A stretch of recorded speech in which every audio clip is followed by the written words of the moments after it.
hasratku, rinduku memuji. Shalom Bapak Ibu yang terkasih di dalam Tuhan kita Yesus Kristus. Secara khusus kepada saudara-saudara orang Kristen, saya selaku penyuluh agama Kristen sekaligus sebagai penyuluh informasi publik, saya mau mensosialisasikan kepada kita salah satu program pemerintah yang begitu baik, yaitu moderasi beragama. Kita akui bersama bahwa kehidupan yang harmonis, adil dan makmur adalah cita-cita bangsa dan negara kita. Untuk mewujudkan masyarakat yang adil dan makmur ini, maka masyarakat harus hidup dalam keadaan damai dan rukun. Semua orang mendambakan hal itu. Oleh karena itu, pemerintah mensosialisasikan cara kehidupan yang rukun itu. Bagaimana caranya? Nah, untuk kali ini kita akan membahas salah satu cara pemerintah untuk merealisasikan cara hidup yang damai dan rukun itu adalah dengan penguatan moderasi beragama. Apa itu moderasi beragama? Banyak orang alergi, banyak orang salah paham tentang moderasi beragama. Mereka mengira kalau kita ikut di dalam moderasi beragama, nanti ajaran agama kita melebur, dipercampurkan, disamakan, dicocok-cocokkan dengan ajaran agama lain. Sesungguhnya bukanlah seperti itu yang dimaksud dengan moderasi beragama. Dalam kekristenan, Dirjen Bimas Kristen membahasakan dalam penyuluhan kita, yaitu moderasi beragama dan Kristen moderat. Jadi saya mengajak kita semua untuk menjadi orang-orang Kristen yang berpikir secara moderat, berpikir secara terbuka. Secara etimologi, kata moderasi diartikan sebagai pengurangan kekerasan dan penghindaran keekstriman. Dari kata ini muncul istilah moderat. Ali Ramdhani mendefinisikan atau memberikan pengertian moderasi beragama, yaitu moderasi beragama adalah cara pandang, sikap dan praktik beragama dalam kehidupan bersama dengan cara mengenjawantahkan esensi ajaran agama yang melindungi martabat manusia dan membangun kemaslahatan berlandaskan prinsip adil, berimbang, dan menaati konstitusi sebagai kesepakatan bernegara. Jadi moderasi beragama itu adalah berada di jalan tengah, tidak ekstrim kiri dan tidak juga ekstrim kanan. Ekstrim kanan itu terlalu rohani sehingga tidak mau bergaul dengan orang-orang yang dianggap tidak rohani. Sedangkan ekstrem kiri itu mereka-mereka yang melakukan kekerasan dan liberal dan tidak mau mempedulikan agama. Itu juga tidak. Tetapi moderasi beragama adalah jalan tengah, cara ideal di mana keagamaan harus dipertahankan secara mutlak. Tetapi kasih terhadap semua orang juga harus dilakukan.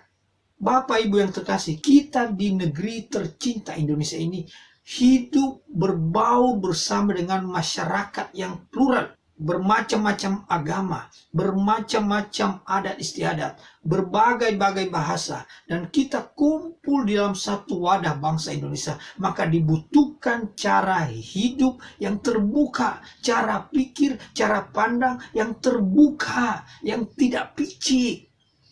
Saya akui saya sangat sedih ketika menyaksikan saudara-saudara orang Kristen sendiri menutup diri terhadap orang lain, menganggap orang-orang yang berbeda, yang bukan Kristen, itu adalah orang-orang yang tidak pantas untuk dikasihi. Itu sesungguhnya sudah melawan perintah dan kehendak Allah. Tetapi kita juga jangan salah paham. Apa yang dimaksud dengan Kristen moderat? Moderasi beragama itu maksudnya suatu cara pandang yang terbuka. Ketika ada pertemuan dengan Pak Menteri Agama yang lalu, dia mengatakan dalam pandangan subjektif kita, itu kita anggap itu ajaran agamaku paling benar, dan itu dibenarkan.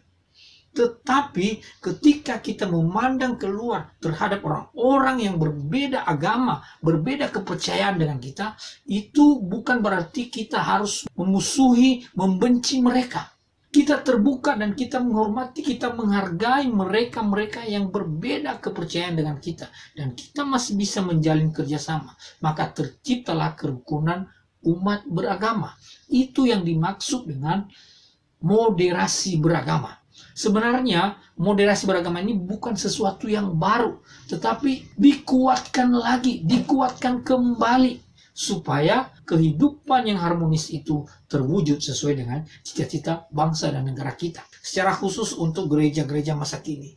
Terlalu sayang kalau kita menganggap diri paling benar, lalu kita tidak mau bekerja sama dengan sesama anggota Kristen, sesama anggota gereja yang lain. Karena perbedaan-perbedaan denominasi, karena perbedaan cara pandang, maka semua yang lain adalah salah. Dan sesuatunya yang paling benar dirinya sendiri, gerejanya sendiri, ajarannya sendiri. Saudara-saudara, dalam berteologi, kita tentu punya prinsip, kita tentu punya dogma, kita tentu punya doktrin. Tetapi apakah itu harus bermusuhan dengan sesama gereja lain? Apakah harus membatasi dalam persahabatan dan kasih terhadap orang-orang yang berbeda doktrin dengan kita di dalam kalangan Kristen? Sayang sekali, ini cara pandang yang harus dibuka kembali.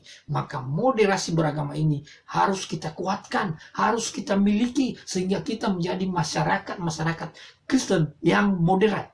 Jadi sekali lagi saya sampaikan kepada kita, moderasi beragama bukan meleburkan ajaran agama, bukan memperpadukan ajaran agama, tetapi kita memiliki cara pandang yang terbuka terhadap semua orang. Kita mengakui ada perbedaan, kita mengakui bahwa orang lain memiliki ajaran agama yang berbeda dengan kita.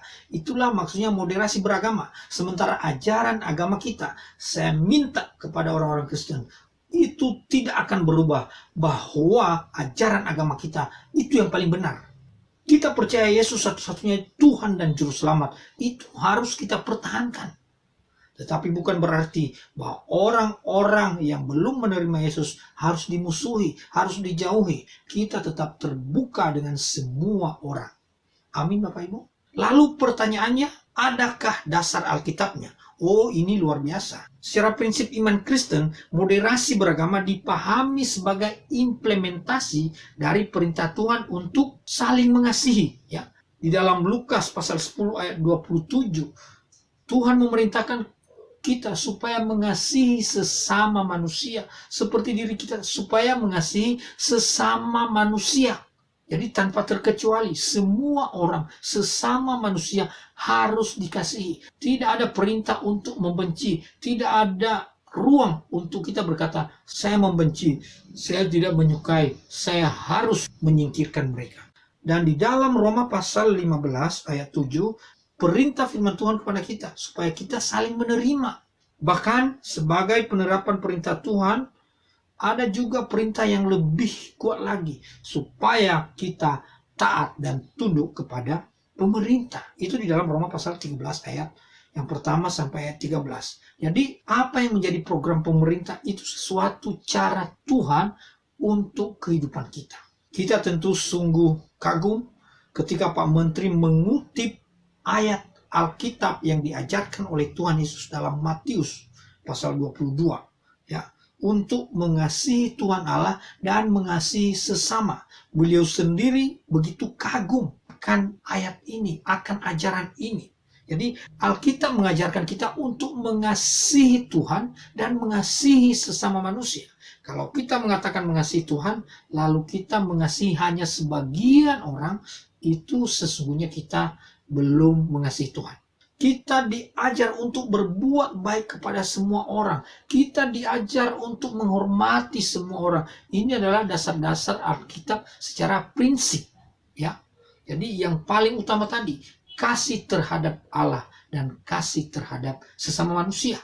Bapak, Ibu, dan Saudara yang terkasih, kadang-kadang di dalam masa pemilihan umum kita terpecah, kita terprovokasi, kita akhirnya tidak mengasihi.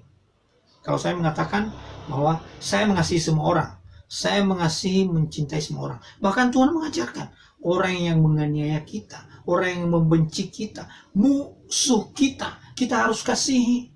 Kasihilah musuhmu, kata Tuhan. Jadi kasih itu menjadi dasar Alkitab yang begitu kuat untuk moderasi beragama ini. Bapak, Ibu, dan Saudara-saudara, kalau kita melakukan kebenaran ini, itulah Kristen yang moderat. Di zaman sekarang ini, kita terkotak-kotak lagi. Itu hal yang memalukan. Dunia sudah terbuka. Masa kita harus menutup diri? Masa orang-orang Kristen menutup diri? Mari kita menjadi masyarakat Kristen yang moderat. Biar hidup kita ini menjadi berkat, terutama bagi saudara seiman, kemudian orang-orang di lingkungan kita, dan mengambil bagian untuk menjadi berkat buat bangsa dan negeri ini. Jadi Bapak Ibu, bagian terakhir saya mengajak kita semua, marilah kita memuliakan Tuhan dengan cara menjadi warga Kristen yang moderat. Tuhan memberkati kita. Hidup hasratku